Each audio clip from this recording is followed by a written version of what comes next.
plan to exhaust Christians. Welcome back to the Podcast X.M with shocking facts presented by me, Father Spiridon Tanis. The Church and Christians in the Eastern Mediterranean have been weakened. This is an undeniable fact. Of course, I am not speaking in the theological sense of the Church, but rather about the visible, earthly Church, a refuge for people to complete their prayers. I will not delve into matters of faith, but will focus on the situation of the churches of the Middle East, the birthplace of Christianity. From Jerusalem, the first Christian missionary campaign began when Christ sent out his 70 apostles. And from the city of Antioch, the city where the apostles Peter and Paul met, where the believers were called Christians, from that time until today. Throughout history, the Church has undergone many ups and downs between strength and weakness. But we always see that the Church has been and remains a target for all the societies around it. There have always been traitors and weak-willed individuals among the Christians. These have even been used to target the Church from within. The Church was placed under the control of politics and the military. Their mission is to maintain control over Christians. Therefore, when the political establishment weakened and fell, the foundations of the Christian community became unstable. Today, the situation in Syria and Lebanon remains unchanged. In Syria, under the direct supervision of the American-British deep state, a plan was devised to weaken Christians and turn them into a bargaining chip and a tool for achieving specific schemes.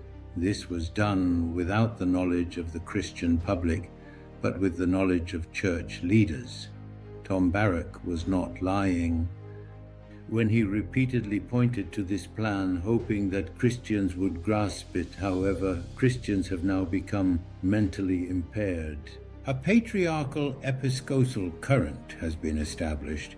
This puppet has mastered the art of submission, and its mission has become the subjugation of the Christian community under the guise of peace and love, without delving into the true meaning of peace, which does not mean surrender or subservience. If we read history, we will find that major Christian communities preserved themselves through force, as in Greece and all of Eastern Europe, where they fiercely resisted their enemies to maintain their existence.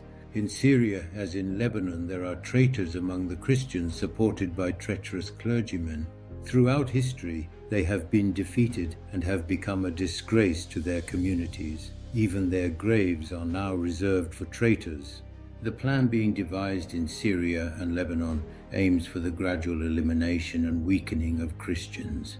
The facilitation of Al-Qaeda's entry was not a coincidence. The target is not the Shiites or the Alawites, but the Christians.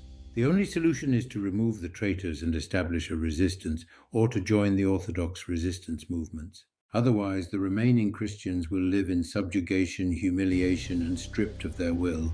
I even expect historical events to repeat themselves, with Christians being forced to convert.